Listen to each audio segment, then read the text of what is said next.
এই যে আমাদের যুবক ভাইরা বোনরা এখন পর্যন্ত তারা বাংলাদেশের মাটিতে একটা সুষ্ঠু ভোট দিতে পারে নাই। আওয়ামী লীগ অনেক অত্যাচার করছে, শেখ হাসিনা অনেক অত্যাচার করছে।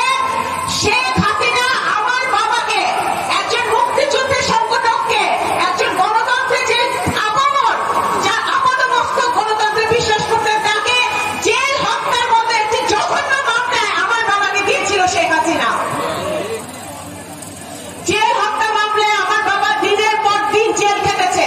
উনি যখন বের হয়েছে জেল থেকে, উনি জেলে থেকে নির্বাচন, ধানের শীষে নির্বাচন করে নির্বাচনে জয় লাভ করে উনি জেল থেকে বেরিয়েছে।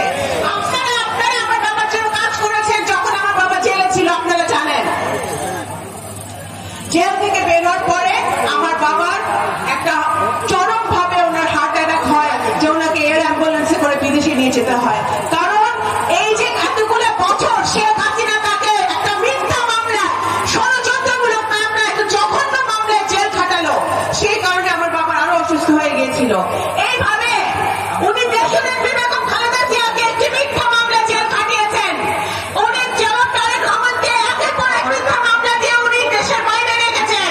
উনি বাংলাদেশের হাজার হাজার বিএনপি নেতা কর্মীকে আওয়ামী লীগ জেল খাটিয়ে, আমার মঞ্চে যারা বসে আছে, আমার সামনে যারা বসে আছেন, আপনাদের বেশিরভাগের মাথায় কিন্তু মিথ্যা মামলা ছিল না?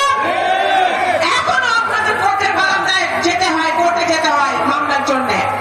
আজকে সেই সময় আমরা পার হয়ে আসছি, হাসিনা পালায় গেছে, কিন্তু গণতন্ত্র এখনো আমরা পাই নাই, আমরা ভোটাধিকার এখনো পাই নাই। সুতরাং আজকে আমার বাবার মৃত্যুবার্ষিকীর দিন, যিনি গণতন্ত্রে বিশ্বাস করতেন, বাংলাদেশের স্বাধীনতা সার্বভৌমত্বে বিশ্বাস করতেন, ওনার মৃত্যুবার্ষিকীর দিন আমরা সকলে মিলে